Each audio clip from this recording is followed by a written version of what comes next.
안녕하세요, 타마입니다.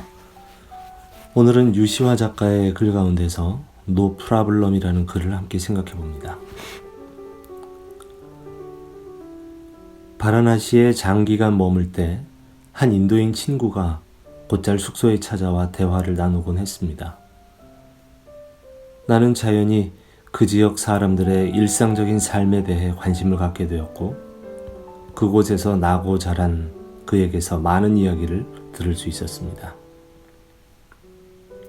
오래된 라시 가게의 며느리가 정체불명의 병으로 몇 년째 앓아 누워있는 사연, 초코파이와 한국 라면도 파는 구멍가게 주인의 비밀 연애, 외국인을 대상으로 인도 전통 향수와 오일을 판매하는 남자가 쌍둥이라서 형제가 번갈아 똑같은 옷을 입고 가게에 앉아 있어도 손님들이 모른다는 사실, 문맹임에도 여행사를 운영하며 곤니치와 이라시아이마세 두 문장을 배워서 외국어에 능통한 것처럼 속여서 대학 졸업 여성과 결혼에 성공한 불가사의한 남자. 전기 설치를 하다가 추락해서 일을 못하게 되었지만 매일 집에 누워 있다 보니 아이를 10명이나 만든 가난한 벵고림. 영화보다 더 생생하고 인상적인 사건들과 애환을 들으면서 소설가가 되지 못한 나 자신을 한탄하기도 하고, 슬픈 사연에는 연민의 감정이 일기도 했지만 인도인 친구는 그럴 때마다 이 세 가지를 말했습니다. No problem. 그 사람의 업보야. 걱정할 일이 아니야. 신이 도와줄 거야. 물론 그는 정통 힌두교인이라서 신의 섭리를 믿고 과거나 지난 생의 한 행위가 지금 영향을 미친다는 카르마 법칙을 신뢰하기 때문이죠.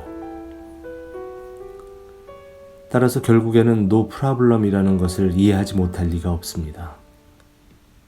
악당 같은 집주인이 마구 올리는 월세를 감당하지 못해 겐지스 강가에서 비닐 천막을 치고 생활하는 가족에 대해서도, 35살 많은 한국 여자와 결혼했다가 마침내는 알코올 중독자가 되어 돌아온 28세 청년에 대해서도, 아내가 무슬림 조폭과 눈이 맞아 어린 딸과 함께 집에서 쫓겨나 시장 골목에서 뱀 부리는 쇼를 하며 생계를 잇는 가짜 사도에 대해서도. 그러던 어느 아침 일찍 그 친구가 내 숙소를 찾아왔습니다.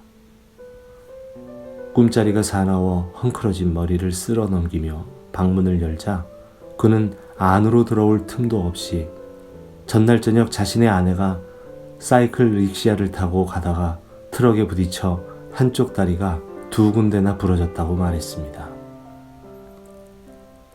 간신히 집까지 오기는 했지만 당장 큰 병원에 가야 한다는 것이었습니다.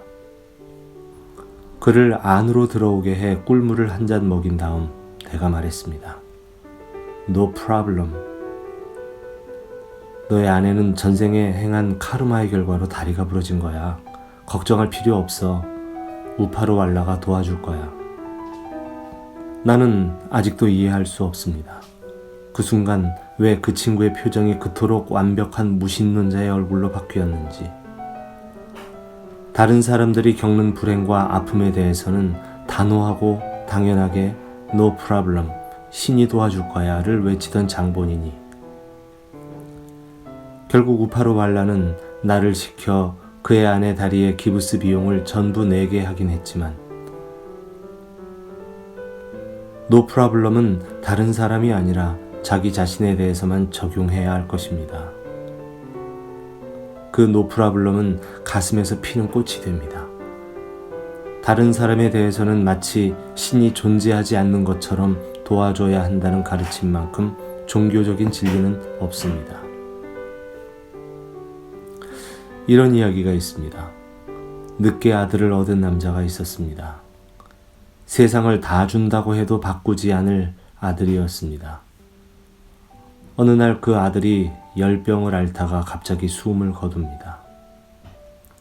남자는 심한 충격에 울음을 멈출 수가 없었습니다. 어떤 위로도 소용없었죠. 먹지도 마시지도 않고 울기만 했습니다.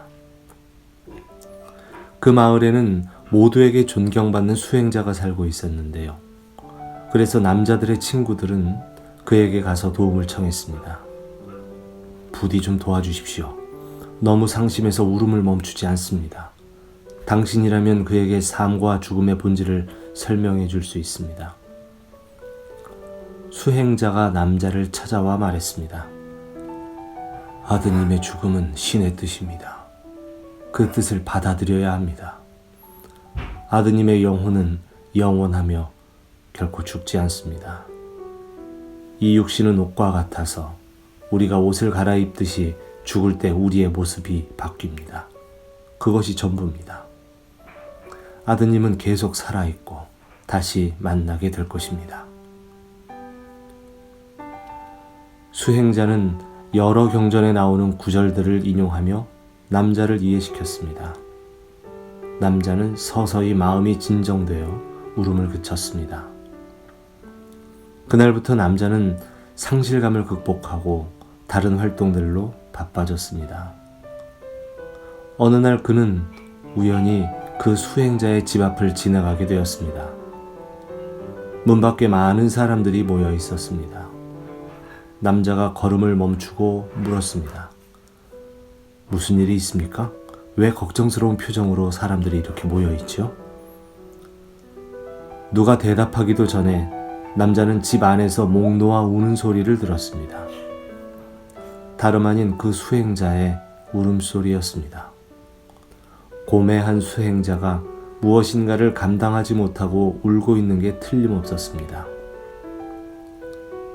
안으로 들어간 남자는 슬픔을 못 이겨 울부짖고 있는 수행자를 발견했습니다. 남자가 조심스럽게 물었습니다. 선생님, 왜 이렇게 울고 계시죠?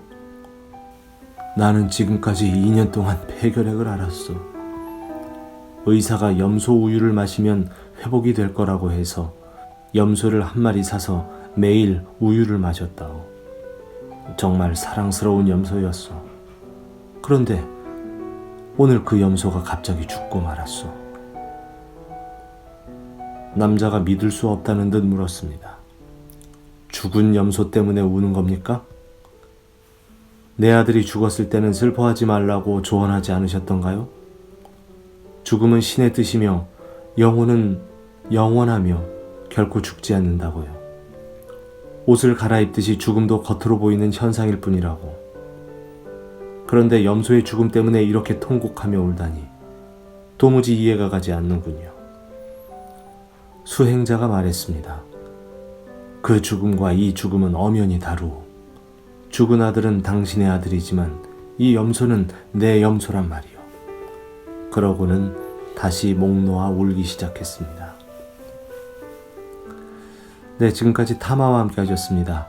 오늘도 즐거운 하루 되시고요. 다음 시간에 또 인사드리겠습니다. 고맙습니다.